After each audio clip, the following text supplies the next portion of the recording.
package 3, which was to look at ways to prevent parasitic diseases in aquaculture. There's a long history of understanding that that was the case, and Bian Chao in 401 BCE recognized that the skillful doctor treats those who are well, but the inferior doctor treats those who are ill, which is to say that prevention is better than cure. And apparently my internet connection is unstable, so I warn you.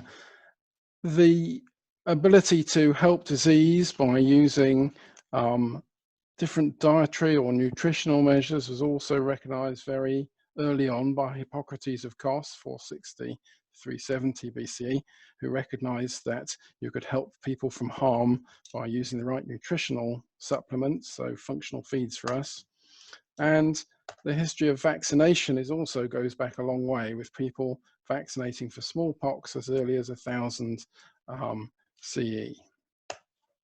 So this work package, the key objectives were to firstly identify vaccine candidates and associated resources for controlling protistan. So these are single-celled organisms, and mixozoans, which are multi-celled organisms, parasites for European farmfish, and also to look at in-feed immunostimulants, so functional ingredients for functional feeds, which might also target these same parasites. Our objective, so using vaccines against bacterial pathogens, and particularly vibriosis and furunculosis, these green lines here were the original amounts of antibiotics required to control bacteria in fish, but with the introduction of a number of vaccines, they soon managed to cut antibiotic use to near zero, and that's continued even despite the massive increase of the salmon aquaculture industry, and we would hope to do that with parasites. The parasites here highlighted in yellow, these are the ones that we've targeted with our vaccine and immunostimulatory approaches. You've come across these various parasites as we've talked today, so I won't go into detail here, but the majority of parasites in the project have been targeted this way. Some of them, like Lepiophthirus salmonis, already have good information about vaccines and immunostimulants, so weren't included in this part of the project. And the project was split into 3 tasks: the development of vaccines against protistan targets, the development of vaccines against mixozoan targets, and the development of immunostimulation strategies. And you can see that a lot of members of the project were included in this, including Vertebrate Antibodies Limited and W42, now Future Genomic Technologies. So our efforts here have been massively supported by the SMEs who've provided the tools that were needed to go ahead. This is not an easy ask to produce either the immunostimulants or the vaccines.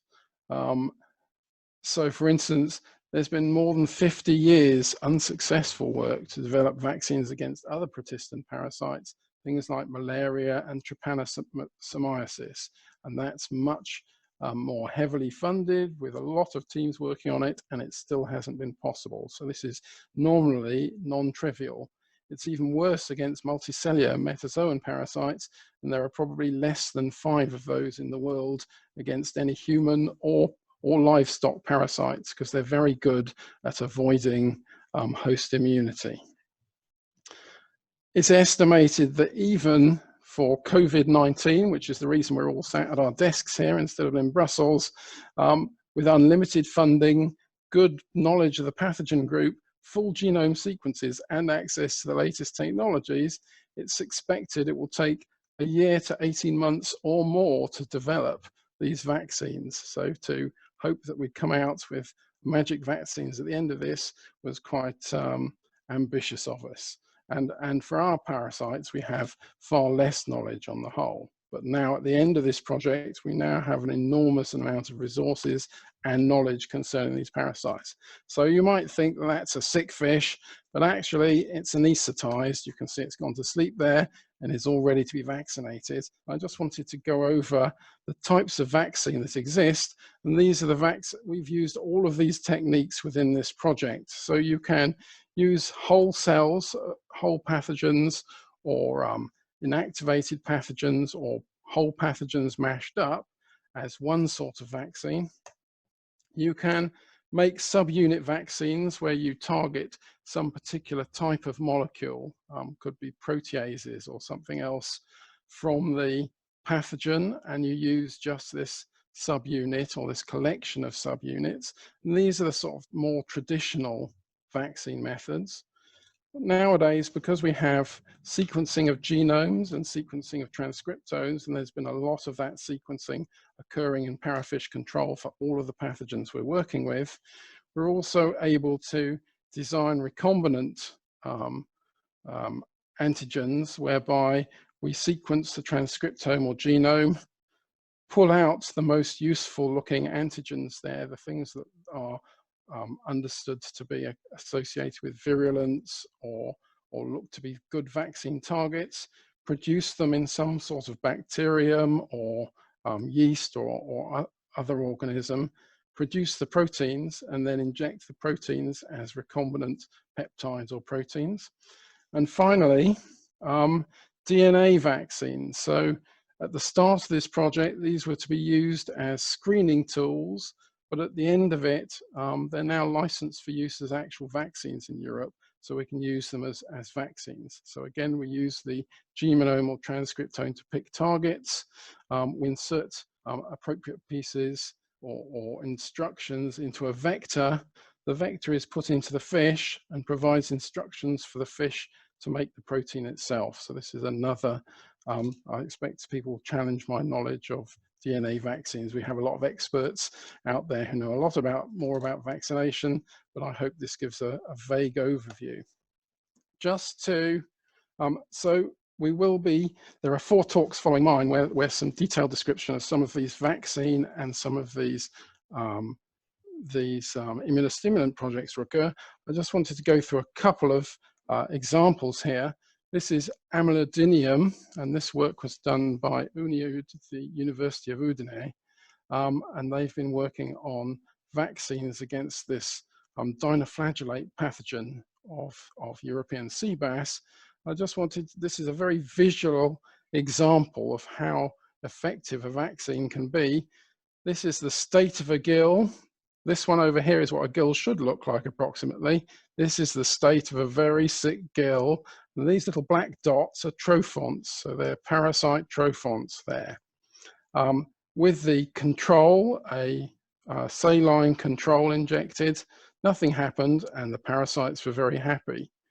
With the adjuvant, maybe there's about the same number, had no real effect with just the adjuvant, and with just a vaccine, not so much effect. But if you use the vaccine and the adjuvant, you can see this disappearance of little black dots, and the healthy red intact nature of the gill shows it's doing a very good job. Now, for this actual trial, the protection isn't very long lasting, but these are the basis for more work being carried out, or which has been carried out, which will look to extend the longevity of the protection. And it's just a very nice example of what can be achieved. One should also remember that simply you may not need to remove the pathogen entirely to have an effect of a vaccine. If you can just reduce the pathology, that may be enough for you to do a good job. So this is PKD, a myxozoan pathogen that causes this very swollen kidney we see on the right-hand side, a lot of damage to the fish, and whereas against a normal kidney on the left here. And if this, up this side is a scoring with that sad kidney on the right being 3 to 4 and the happy kidney on the left being 0, then you can mark the number of fish falling into each scoring category in this sort of chimney affair. I should say this work was done by University of Aberdeen. And looking at the controls, you can see quite a lot of high pathology animals. But for pools of the best DNA vaccines, and for a recombinant vaccine here, these fat bases suggest that more of the fish have a lower pathology, and actually they also can have lower numbers of parasites. So while these aren't always significant, it's moving in a direction where we can see possibilities for making less disease and therefore increasingly improving the vaccines we've got access to. And here these are a control, a control with no DNA vaccine, just the vector, the thing that carries the useful target without the target.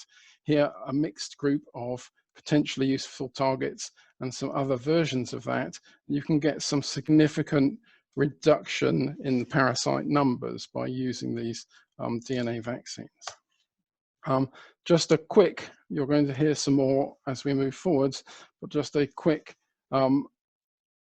overview. There's a number of studies within this part of the project that looked at either feeding in vitro use of compounds, so that is attacking parasites with particular compounds in Petri dishes, or using them in vitro as part of feeds. And we can see that for some of these, this one is done by Astrid Holzer, who you'll hear from in a second, from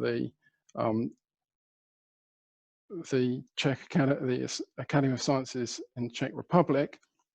And you can see that with A being the control, so a normal feed here, and these being 3 different functional feeds, that you can get some reduction in numbers of parasites. So this is the numbers of parasites, or a marker for that. And also there are concurrent improvements in some of the immune markers as well, but that this protection doesn't always last so long. So as we move forward to a later point in the trial, we get less protection, and the same was seen when feeding compounds that were hoped to control white spot Ichthyophthirus multifilius.